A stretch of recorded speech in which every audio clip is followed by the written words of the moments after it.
This is Arab Talk on KPOO 89.5 FM in San Francisco. This is Arab Talk with Jess and Jamal. I'm Jess Hannan.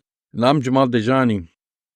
Jamal, as we're approaching the end of the first phase of the ceasefire, we're seeing cracks. Obviously, Israel, in true form, has decided to not honor the agreement of the ceasefire. Hamas released 6 Israeli captives yesterday, with the idea that the Israeli government would release over 600 Palestinian prisoners. The 6 Israelis were released. No Palestinian prisoners were released, Jamal. The government of Prime Minister Benjamin Netanyahu has decided to not honor the commitments and create more chaos. And in the meantime, while that's going on, tanks are rolling into the West Bank. We're facing another crisis. Some people are speculating that a recent video of one of the prisoners, Israeli prisoners that was held, upon his release, kissed one of his captives, one of the Hamas fighters, and this caused an uproar among Israelis. We're going to be talking about that today, together with a number of other events, Jamal. Most disturbingly, a Zionist organization in the United States, Betar US, is actually advocating openly for the slaughtering of Palestinian children, an outrageous thing, but needs to be addressed. And in an interesting story, of course, from Florida, Mordechai Brockman, a Jewish man from Florida, shot 2 Israelis in Florida because he believed that they were Palestinian. Hard to believe, but it is Florida. We'll be talking about that. But before we get to that, Jamal, we're going to watch an interview that you did with 2 of my colleagues, Dr. Karameh Hawash-Kuemmerle and Dr. Nidal Jboor. They are the co-founders of Doctors Against Genocide. They're going to talk about their organization's work to prevent future genocides and stop Israel and other countries from targeting hospitals, patients, and medical staff. They talk about the medical community's moral obligation and safeguard life and to enhance health universally. It's a really great interview, and these are 2 amazing doctors. Several weeks into the ceasefire between Israel and Hamas, Palestinians in Gaza still suffer from lack of clean water, food, and the essentials of life. In addition, Gaza's healthcare system has been obliterated, and even the most basic medical treatments are nearly impossible. On February 19, more than 100 healthcare workers from global organization Doctors Against Genocide gathered in Washington, D.C., and presented the U.S. Senate with 2 resolutions to end the ongoing ethnic cleansing and genocide of Palestinians in Gaza. They also demanded the release of Dr. Hussam Abu Safiya and other healthcare workers who have been seized and detained by Israel. Joining us on Arab Talk are the co-founders of Doctors Against Genocide, Dr. Karameh Hawash-Kuemmerle, a pediatric neurologist in Boston, Massachusetts, and Dr. Nidal Jboor, an internist in Dearborn, Michigan. Welcome to Arab Talk, doctors. Thank you so much, Jamal. Thank you, Jamal. Thank you for having us. So let me start with you, Dr. Jboor. Explain the 2 resolutions that your organization, Doctors Against Genocide, asked U.S. senators to support. Yeah, so first of all, thank you, Jamal, for having us, and thank you for giving us the opportunity to spread our message. So Doctors Against Genocide is a medical organization that is intended to mobilize the medical community to demand justice and human rights and stop crimes and genocides all over the world. The 2 resolutions that we went to the Senate to ask senators to adopt and sponsor and sign are 2 resolutions. First one is Resolution S68. This is a resolution that affirms the right of the Palestinian people to self-determination like any other people in the world. It calls against the deployment of U.S. forces to forcibly displace Palestinian people, which is a war crime. It also pushes back against the Trump administration call for forcible displacement of the Palestinian people. So this was the first resolution. Few senators already sponsored and adopted this resolution, and we went there to encourage and to advocate more senators to sign on that. The second resolution is the resolution to restore the funding of the UNRWA. We know the UNRWA has been serving the community of the Palestinian refugees for the last 60, 70 to 80 years. It is responsible for providing almost 70% of primary health care in Gaza and in the West and neighboring countries for the refugees. We know that 80% of the Palestinians in Gaza are refugees, and they are very dependent on the services of the UNRWA. It's very crucial to keep them. The need for UNRWA was huge, even before this latest campaign of genocide. And after this campaign and the complete destruction of everything in Gaza, the need is much, much bigger. If anything, they should double and triple the funding to UNRWA. So that was our second demand, to demand more senators to adopt this resolution. And we are also planning to ask senators to pass a new resolution that calls for the absolute protection of healthcare institutions, healthcare workers all over the world, including Palestine. There should never be an excuse to attack healthcare under any circumstances. Healthcare institutions should be sacred. Healthcare workers should never fear for their life, for their safety, while they are providing care for the injured and for the victims. They should never be a target. Their patients should never be a target. And we don't allow this in the United States. We should not allow it anywhere else in the world. So basically, that was our main message for this visit. How receptive were they?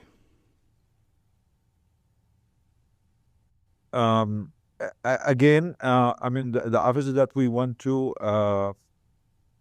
in a way, actually, the majority of them were receptive for this. We wanted more and more senators to sign on this. It is a work in progress. It's going to take time. They are worried because the Trump administration cut down all funding, all international aid, not just to Gaza, to everywhere. And they think that despite their best efforts, it might be very challenging, especially with the UNRWA situation, because he did not just cut UNRWA. It seems he's cutting everything out. But again, we need to push. We should not accept this. This is inhumane. There is a lot of communities are dependent on this. This is a matter of life or death for them.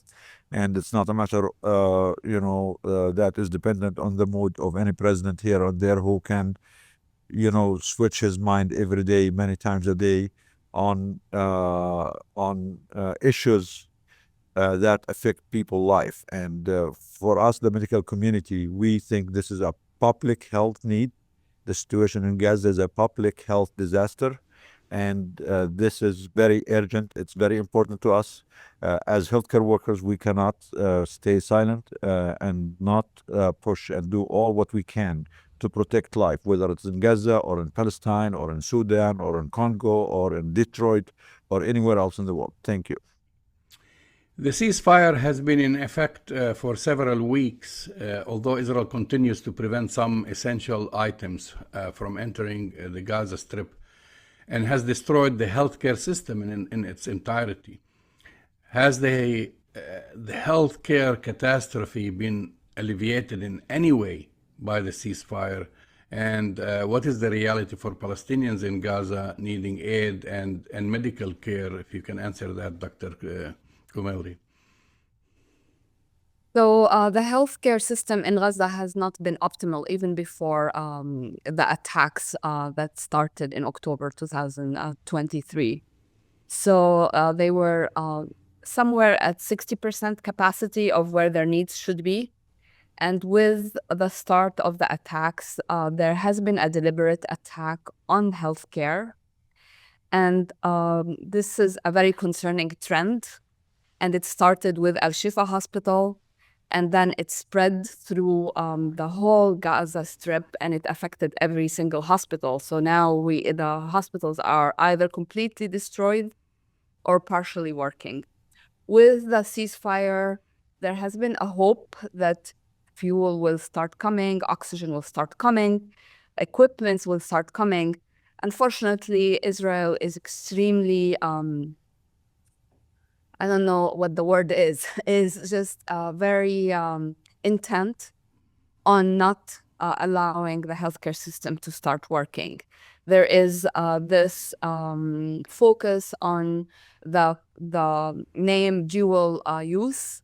So a lot of the essential medical equipment that we need as doctors to do our work are deemed dual use, and they are not allowed. For example, oxygen tanks are not allowed.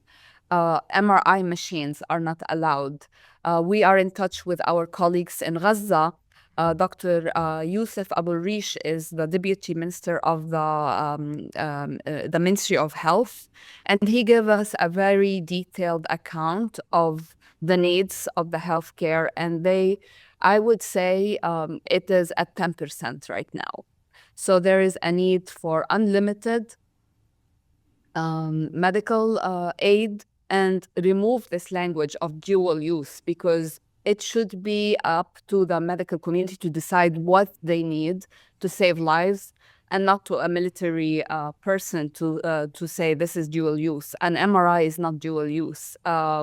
Wheelchair is not dual use. Crutches are not dual use. Oxygen is not dual use. Chemotherapy medications are not dual use. Anesthesia is not dual use. We need all these things for our colleagues to be able to function. In addition, over 1,000 medical professionals have been killed in Gaza. So a lot of our colleagues are functioning much below capacity. And while they're doing their work, they're also tending to their families, to the lost members of their families. They're mourning. They have their children out of school. So the situation is catastrophic, and it needs massive aid, and it needs unrestricted medical supplies to be in. And in addition, it also needs the medical community to mobilize and go there to help our colleagues. Well, talk about, because you're talking about your colleagues, talk about your demand for the release of Dr. Hussam Abu Safi and his colleagues who were seized at the end of 2024 following Israel's destruction of the Kamal Adwan Hospital, the last remaining one in northern Gaza. What have they been subjected to? Do you have updates about Dr. Abu Safi, his whereabouts and his condition? Dr. Hussam was incarcerated right from the front of Kamal Adwan Hospital. He stayed in Kamal Adwan Hospital, refused to evacuate because he has patients there. He is he's a very special medical doctor who refused to leave his patients, who stayed there until the very moment. And when he left the Kamal Adwan Hospital, he actually left not expecting to be incarcerated. He left the doors of his hospital trying to actually speak to the Israelis who actually incarcerated him, trying to convince them that please let this hospital survive and be saved so I can take care of my patients. And yet he was incarcerated. And then we heard from his family members that he was, and from other prisoners who have seen him, or I would not say prisoner, from other incarcerated people who have seen him, that he was tortured, he was denied medical care, he has a cardiac disease, and he was not able to get his medication or get what he needs. And he's one of many. Dr. Abu Safiya, we got to know him personally because we talked to him several times, but we know there are over 400 or even 500 medical professionals who are also incarcerated under similar conditions, being tortured, denied food, and denied medical care. And we know the story of Dr. Adnan al-Bursh, who was raped to death in Gaza. So our colleagues are suffering, and that is why we are actually organizing together. We had over 100 medical professionals, mostly doctors, to go to the Senate to demand saving our colleagues there, who did nothing except taking care of their patients. And this should never be acceptable, whether it's in Gaza, whether it's in any other place in the world. medical professionals should always be protected so that they can save lives. And that is not what we are seeing in Gaza, and we definitely hold the Israelis accountable for that. And we hold our government accountable for that, because they should do more and they should not give political cover for these practices. If you Dr. don't Jboor, mind, Jamal, yeah. can I add a couple of things about Dr. Hassam? So Dr. Hassam is a special friend, a special doctor. He's a medical hero. He should be a role model for any doctor, healthcare professional in the world. And I think the whole medical community in the world should look at the doctors, the healthcare workers, the nurses, the paramedics of Gaza as the role model of what it means to be a doctor or a healthcare worker, to sacrifice all what you have to protect your people, your patients, to provide for them, to rescue the injured. We have been in constant touch with him. We had him on our webinars a few times before this happened. He was appealing to us. He was appealing to the whole international community to save the hospital. We talked to Dr. Aburish last week, and Dr. Aburish himself mentioned that they offered, he and Dr. Sam Safiya, they offer to the Israelis, if you are worried about having combatants or anyone else in the hospital that you don't want, we are allowing you to come and put a station. You come bring your people, put a station at the hospital, and you can guard the hospital yourself, and you can check people in and out, as long as you keep the hospital functioning, because you are bombing people. There are injured people, children and women and civilians every day, and we need to keep the hospital functioning. And despite all these appeals, we sent an appeal to President Trump. He did not start his presidency at that time. We sent it to Biden, to Blinken, to everyone. Please save the doctors. They are asking that if Israel is worried about anything wrong going in the hospital, they can bring their people in and check everything and be stationed there as long as they allow the doctors, the nurses to provide or to do their mission, which is to save the people. And despite all of this, they detained him, they tortured him on detention, they took him to SD detention facility, they tortured him there even more. Then when they had no accusation against him other than that he refused to abandon his patients, they start calling him an enemy combatant, which is a law invented by Israel, which means they are not under any obligation to give any charges. They can keep him in detention forever. They can keep extending his detention.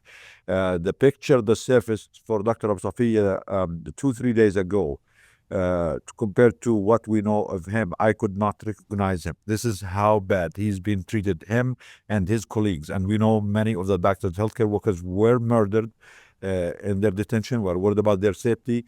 His condition, he's an older doctor. He has health problems. We hold Israel and the United States and the Congress and the senators who provide weapons and money to Israel accountable for their safety and for their life. Thank you. You have both stated that the medical community bears a moral obligation to safeguard life and enhance health universally, and that hospitals should be sacred areas off limits during conflicts and wars. Has Doctors Against Genocide been receiving support internationally? And the reason I'm asking you this is because we had Dr. Mads Gilbert as a guest a few weeks ago, and he was disappointed with the medical community for not immediately condemning Israel's targeting of doctors and hospitals and patients in Gaza. He was calling for a complete boycott of Israel's medical establishment. This is something that the rapporteur Francesca Albanese also backs. What kind of support are you receiving really internationally from your colleagues? So, Go ahead. internationally, I mean, we are based in the US, but we do have chapters all over the world. And I think what is happening is that there is a bias and there is racism that makes speaking about Palestinian doctors unacceptable. And we are really working to change that and make it a moral obligation to speak up in support of medical colleagues everywhere in the world, regardless of where they are. So anti-Palestinian racism plays a huge role in this. I do not think if every single hospital was destroyed in any other place, the medical community will just stay silent, and that is completely unacceptable. And this is our fight. At Doctors Against Genocide, our fight is to mobilize the medical community to speak up, regardless of the ethnicity, the religion, the political affiliation, anything that is a source of discrimination should not factor when the medical facilities are being attacked or civilians being attacked. It has been very disappointing to see the massive support for Ukraine when the Ukrainian war started and the Russians attacked some of the medical facilities in Ukraine, even though they did not. There is no comparison. What's happening in Gaza is complete, and what was happening in Ukraine is not even close. So there is a difference in the response. And this is really shameful because the medical doctors and the medical facilities in Gaza deserve exactly the same amount of support, if not more, because as Palestinians, we both are Palestinians, actually. As Palestinians, we have suffered from decades of occupation and decades of apartheid and racism and genocide. And it is the least thing that our colleagues can do is to support us as a medical community in Palestine and all over the world. So the response has been disappointing. On the other hand, the response to our organization from our own colleagues has been massive. And our members have increased and they continue to increase. And all the medical professionals who really believe in justice and believe in fair play, especially in the medical field, are joining us every single day. So we are hopeful that our colleagues will continue to see the light and we will form a very strong medical coalition that is strong enough to stand up for any community and any medical group that is under attack all over the world. So, if you don't mind, if I want to add on this. So, our mission, as you mentioned, Jamal, is in Doctors Against Genocide, is to reclaim the true spirit of medicine, the true spirit of championing and protecting human life. And we think that doctors, healthcare workers have a role to play outside the hospital, outside the bedside. We can save more lives by advocating for peace, by ending war crimes, injustices, and genocides, and for calling for ceasefire, ending wars, solving conflicts peacefully before they mass escalate into mass loss of life. We believe in prevention in medicine in general, and we think these war crimes and genocides also are preventable conditions that have grave consequences on human life. So it is part of our job as doctors, as the health workers, to speak up, to advocate. This is a medical duty. This is a medical intervention. We are not trying to be politicians or play politics. This is actually part of our oath. Our oath is to protect life. And if we can protect life by demanding a ceasefire, by demanding ending occupations, ending apartheid, stopping and preventing genocide, then this is part of our job. As Dr. Kuemmerle mentioned, we are very disappointed with the major and traditional medical institutions in the United States and the West in general. All of them have been silent and actually complicit. They are censoring all the doctors and the healthcare workers who try to speak up against the genocide. In a way, they are functioning as a genocide enabling apparatus. They are playing hand in hand with the major stream media, with the politicians, to censor any talk about the genocide, to intimidate people, to silence the genocide, which allows the genocide crime to continue. We all know from history that the most important thing to stop a genocide is to first say it loud and clear and let the public know that this is genocide going on, to mobilize the community to speak up and to demand stopping it. The media, the medical institutions, the Ivy League universities, they are all complicit in this genocide. Actually, their presence itself, it's what enabled the genocide, what made all the conditions for this genocide, because the Palestinian plight has been going on for 80 decades, and every Ivy League university, every institution in the United States, in the West, every medical organization who did not speak about ending the occupation, ending the ongoing Nakba, ending the genocide that started in 48, did not start, here. So they were all part of creating all these conditions that led to this latest phase of the genocide, and they continue to silence our colleagues. Many of our colleagues on the personal level, individual level, are joining us. Many of them would love to speak, but they are self-censoring themselves because they are scared. Many of our colleagues were fired from their jobs, they were censored, they were demoted, and they fear, professional and personal consequences. That's why they are not speaking up, because they are scared from these institutions that are part of the supremacy system. They are part of the structural racist system that is functioning in the West to keep the supremacy of certain people over others, and that does not see the life of brown people, black people as equal. Our mission, our organization, is to change this and to decolonize our minds and to decolonize medicine and to bring medicine back to its roots where it belongs, to defend the vulnerable, the poor, the weak, and that is our true understanding and our true vision of the medical practice.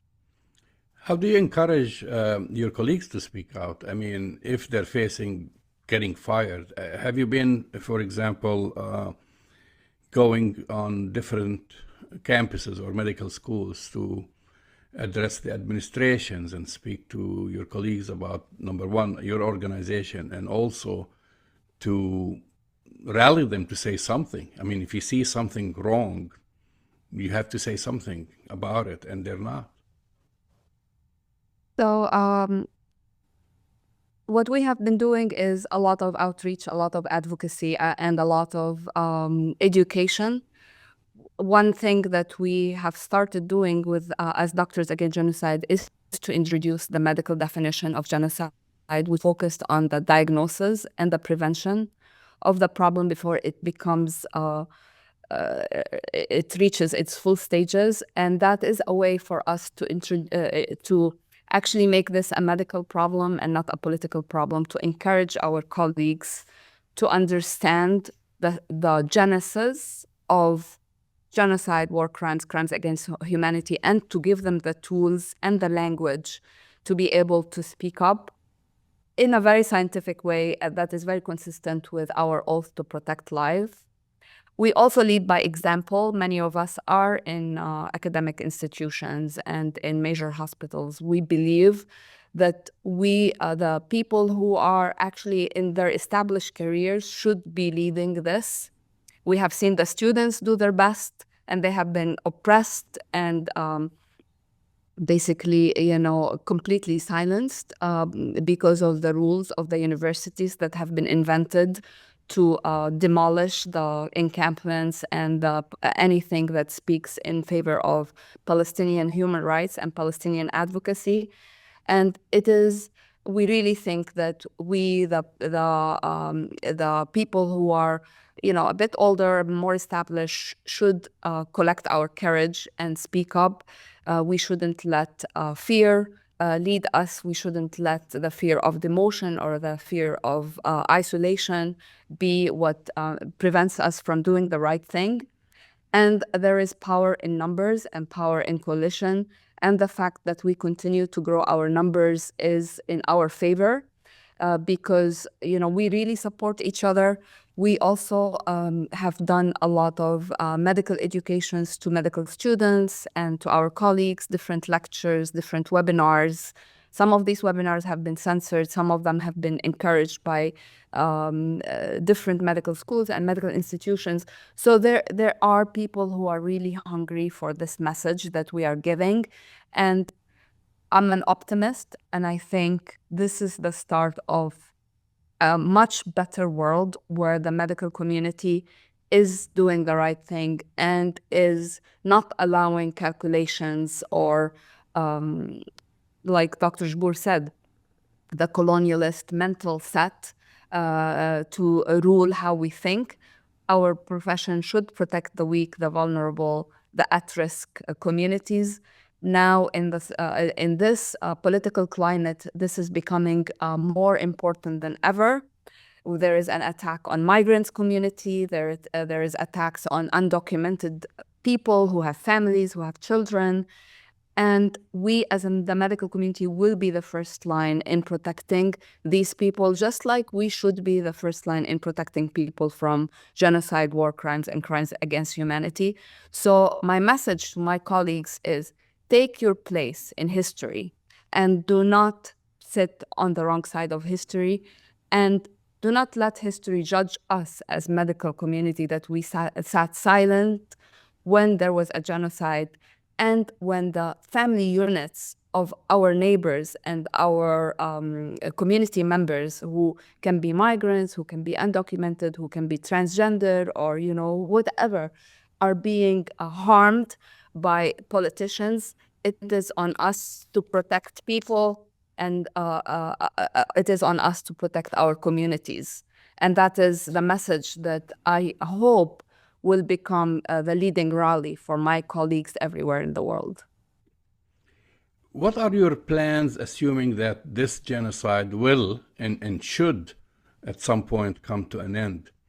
Gaza is a wasteland, and in particular, its medical system is destroyed.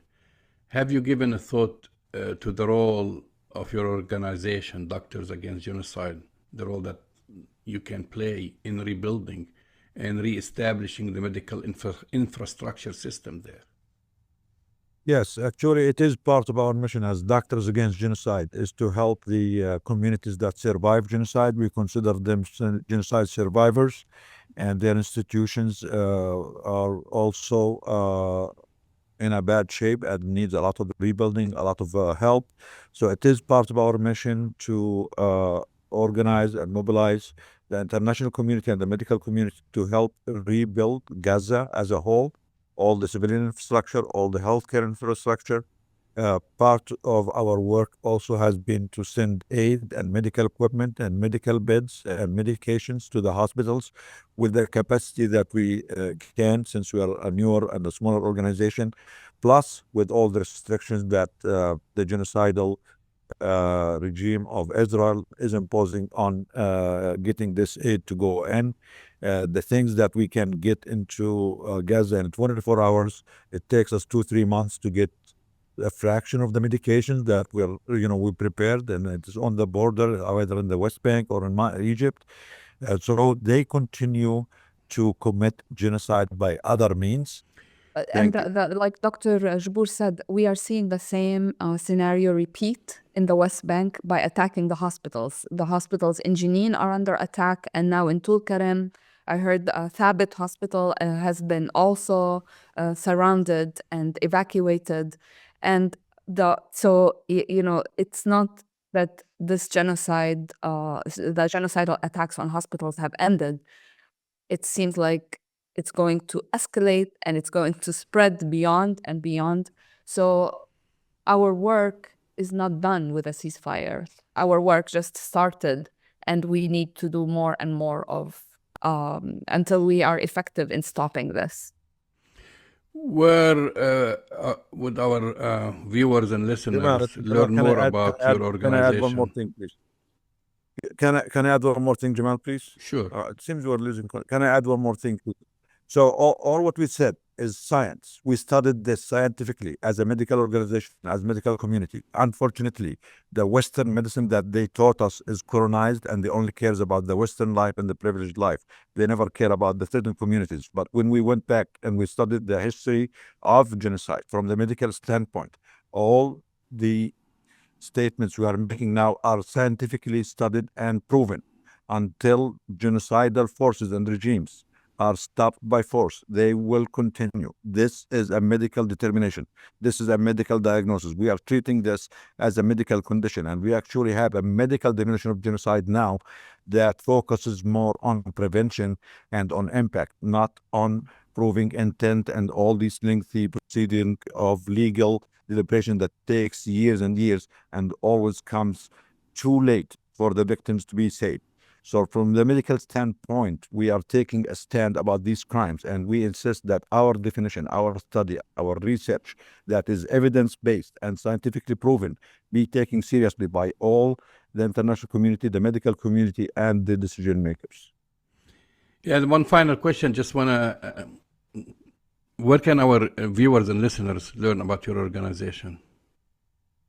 So we have a website, doctorsagainstgenocide.org, and we have social media handles, so Doctors Against Genocide on Instagram, on Facebook. And for our colleagues, LinkedIn is a very good way to connect with us because this is like a professional platform and we connect with a lot of medical professionals on that. We also have a weekly webinar that happens every Sunday, and we stream that on YouTube and also LinkedIn and Instagram and Twitter or X. And we encourage our colleagues to join us there. Join our membership by going on our website and joining officially. Create a chapter in any city that you live in, and we are happy to support you and give you the infrastructure that you need. And just follow us. We are very available. We work nonstop for this because we believe in the mission, and we really believe that together we can make the world safer and better by mobilizing the medical community. That's the voice and the faces of Dr. Karameh Hawash-Kuemmerle and Dr. Nidal Jboor. They are the co-founders of Doctors Against Genocide. This is a tremendous organization, Jamal. These are two Palestinian-American physicians who started this organization. It's a global organization right now with reach all over the world. They've been standing up to the unbelievable complicity of the medical community here in the United States and globally in their silence with the atrocities and the genocide committed by Israel against Palestinians in Gaza and the West Bank. And they've been steadfast and really strong in their vocalization of confronting this complicity globally right now. It's really a great organization. That's right, Jess. So moving on to our stories, as you mentioned in the intro, Hamas released another six Israeli hostages. One of them kissed the forehead of two of the Hamas fighters, and this wasn't shown on mainstream media mostly, but anyway. It was shown in Israeli media. It played all over, most on social media, which angered Benjamin Netanyahu. And he threatened, said if Hamas, because Hamas continues to bring those hostages out and put them on TV and, according to him, parade them, of course, as if Israel doesn't parade Palestinian hostages in shackles, naked, humiliated and so forth. But anyway, he said that's why he's holding off on releasing the agreed number of Palestinian prisoners. So there is a freeze on that. So I don't know what does this mean, because there are more Israeli hostages. Is that like another way of derailing the release of the rest of the hostages? But anyway, the picture and the video made it millions of times all over. And to show the difference, I mean, most of the Israeli hostages who have been released, they've been released in good shape, healthy. Israel made a big stink about the last batch when three male hostages were skinny, lost weight. Of course, we've seen Palestinian released prisoners who couldn't even walk. Some of them, right. They were tortured. People can research this and see their testimonies about humiliation and torture and starvation and so forth.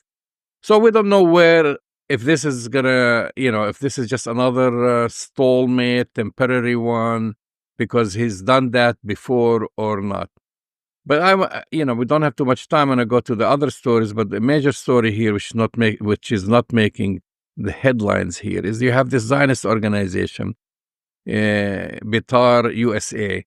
It's a spin-off on the Israeli one, which is also there's Betar one in Israel.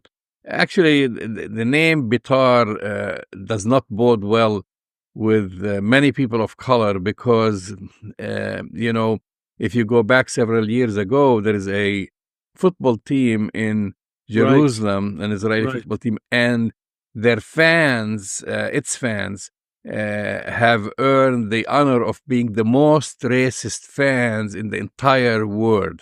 I mean, the most racist fans in the entire world.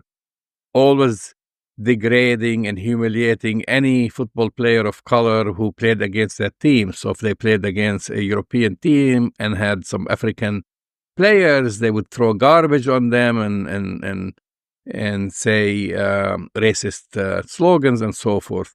And so now, even even ADL, the Anti-Defamation League, confirmed this Friday that is adding Betar USA, which is a far-right, that's how they describe it, a militant Jewish group, to its online database of movements and organizations that subscribe and promote hate and racism, whatever. So even ADL, the ADL is distancing itself from it. But the reason we mention them, because recently they've been putting these horrific posts on X and other social media outlets calling for the killing of Palestinians, the killing of children, or applauding, actually, the killing of children, saying that wasn't enough. Like, whenever they see a number like, 20,000 children have been injured, or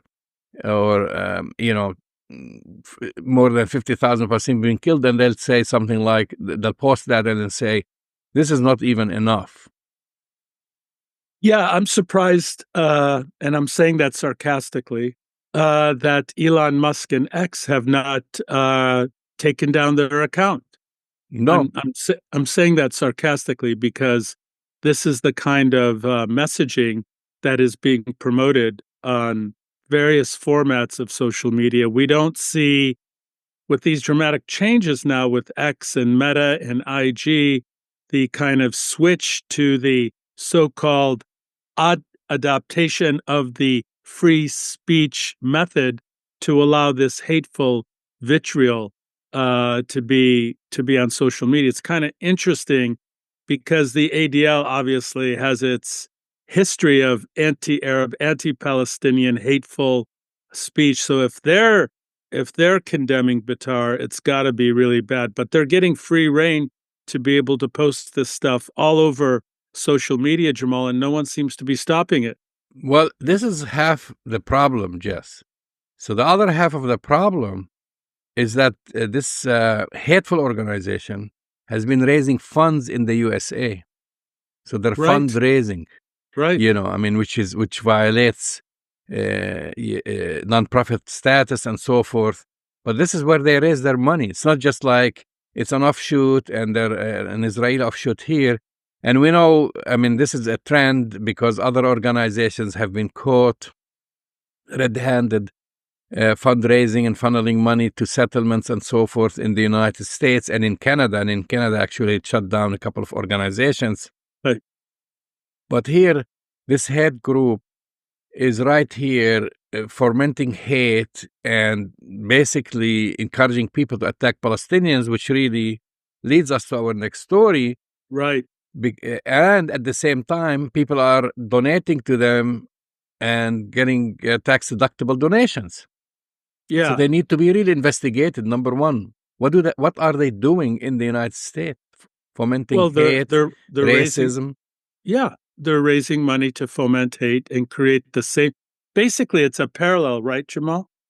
Creating the atmosphere in the United States where Palestinians and their allies are being attacked both physically and on social media, verbally. And I guess, because of this dramatic shift in the landscape of social media, I'm not holding my breath to see whether or not the State Department or the FBI or anybody else is going to hold them accountable. It's kind of open season for hate against Palestinians in the United States as well as in Palestine, Jamal. It's a very disturbing development. And as you said, it kind of leads to the second story when we're thinking about the cultural shifts on the open season to be able to basically shoot at people perceived to be Palestinian. It's an outrageous story, Jamal. Absolutely. So this story again, Mordechai Brockman, and he's a Florida Jewish person in Florida. Not only he goes to shoot to kill with the intention to kill, he chases these two guys, and they're running away. I think it's a father and his son. Actually, it is the father and his son. They're running away, knocking at doors, trying to get into businesses and run away from him because he fired several shots at them. I mean, it's not like a random act. I'm just gonna shoot two bullets. This guy's chasing after them to kill them, and he got them injured. Luckily, they didn't die, or at least one of them was injured. And he, in his head, he thought he killed them. And of course, the police comes. They're frantically running around. They dial 911, call the police. Other people, several people witness this, and they dial 911.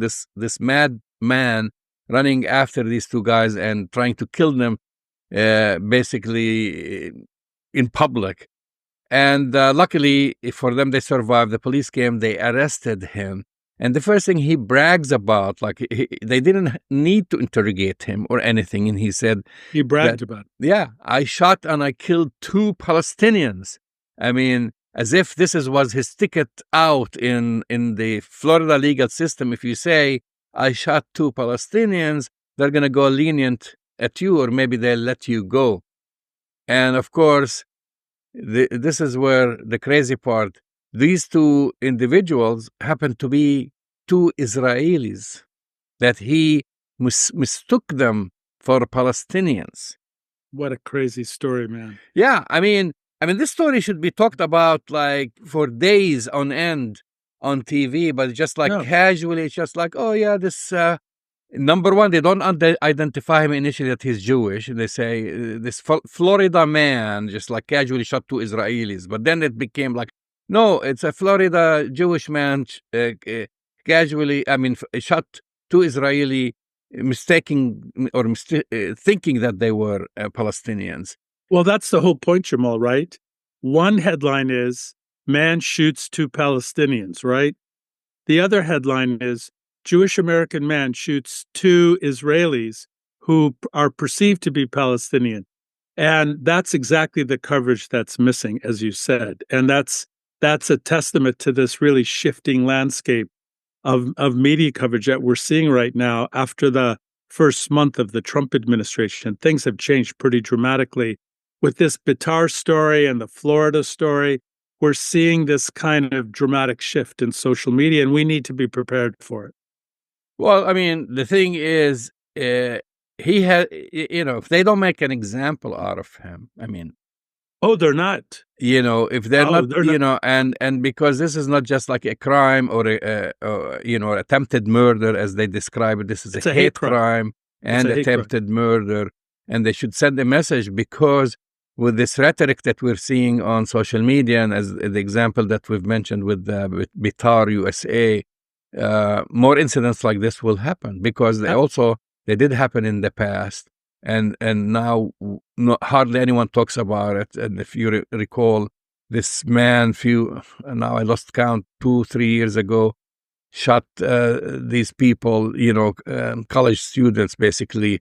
I think one of them they were going to dental school. No, they were in Vermont. They were 3 Palestinian students wearing a keffiyeh. It was just 1.5 years ago, Jamal. No, there's one. This one, you're right. This is one. And then there was another one. Yeah. That this neighbor went and broke in and killed this, this young boy, Wadia Fayumi. That's right. He killed them. So the same thing. So if this is going to continue, it's a sad warning to Arab Americans, Palestinian Americans, and people who might look like Palestinians, to be careful from these racist kooks that are running around with guns. Yeah, and I have no expectation that they're going to make any kind of case out of this, Jamal. I doubt that they're going to make this a big deal. I'm concerned. I mean, it's in Florida. You know, it's Trump country. Who knows? Maybe they'll let him out of jail and say, you know, he's mentally disturbed. Mentally disturbed. I was just going to say that. That's the defense. Well, welcome to the new era of anti-Palestinian racism, Jamal. You've been listening to Arab Talk on KPOO San Francisco, 89.5 FM. Go to our website, arabtalkradio.com, to download the latest shows, and we'll talk to you next week. See you next week.